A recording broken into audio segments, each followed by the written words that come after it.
Okay, so you've seen the title and you're probably wondering, bunnies in the ocean? Well, you're right. We won't be finding any furry little critters down there, but we are going somewhere just as surprising. A place where life pulls off a trick that honestly feels like pure magic. We're going to dive deep, I mean really deep, into the ocean, to a world of crushing darkness where creatures have figured out how to create their own spectacular light. And really, that's the big question for today, isn't it? What lives where the sun can't reach? We think of the sun as, the source of pretty much all life, powering everything on our planet. So what happens when you just take it away? What kind of life could possibly exist in absolute total darkness? So to start, let's picture the world we know. Right up here, near the surface, everything makes sense. You've got sunlight filtering down through the water, kicking off that whole photosynthesis process. It's this bustling, vibrant world. Coral reefs, big schools of fish, all of it powered by that giant, reliable star in our sky. But yeah, we're not staying here. All right, imagine we're all climbing into a submarine. You hear the engines hum to life and we start to sink. That bright, beautiful blue of the surface, it starts to fade. It gets deeper, more like a navy, and then it just goes black. We are officially leaving the light behind and heading into the great, dark unknown. Now, as we go deeper, the actual rules of life start to change completely.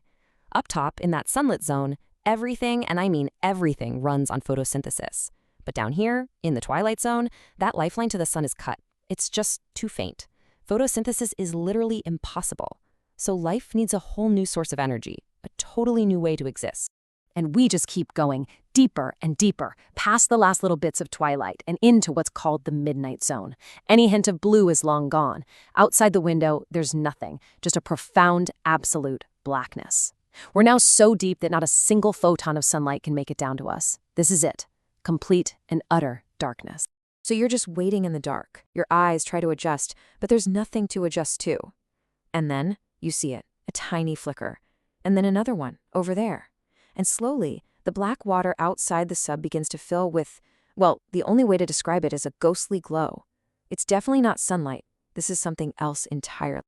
So what is this incredible light show that's happening in the pitch black depths of the ocean? Well, this isn't magic. It's biology. It's like a secret language being spoken in a world that has no sun, a world where life has somehow learned to create its own light.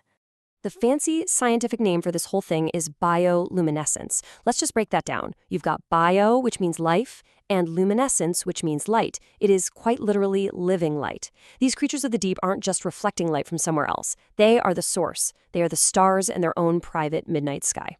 It's amazing. Which brings up a pretty fair question, right? Creating light has to take a ton of energy. So there must be some really, really good reasons for it. Why would an animal evolve such a spectacular, and probably costly, ability in a place where you'd think nobody is even watching? Well, it turns out that in total darkness, light becomes this incredibly powerful tool. For a predator like the anglerfish, it's a glowing lure, a deadly little trap that draws unsuspecting prey right to its mouth. But it's also a language used for defense and communication. The Atolla jellyfish, for instance, sets off this wild, swirling pinwheel of light when it's attacked. It's like a burglar alarm that's designed to attract an even bigger predator to come and attack its attacker. It's this whole complex conversation happening in the dark. Okay, so let's pull all this together for a second. When you take away the sun, you don't just end life. You force it to get incredibly creative. The rules of the game are completely different down here, and survival means you have to write a whole new playbook. You can almost think of it like two different alphabets for writing the story of life. Near the surface, in the sunlit zone, that story is written with sunlight. That's photosynthesis. But way down in the perpetual night of the deep ocean, that language is totally useless. So life just invented a new one. It started writing its own story with the brilliant ink of bioluminescence. And that, right there, is the key takeaway from our whole journey. Life is all about adaptation.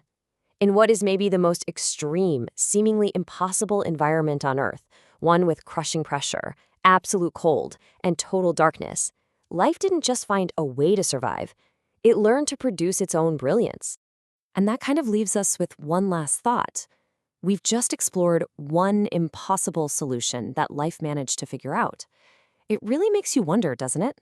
As we keep exploring the unknown parts of our own world and maybe even look beyond it, What other incredible, seemingly impossible ways of living are just waiting out there for us to turn off the lights and finally see?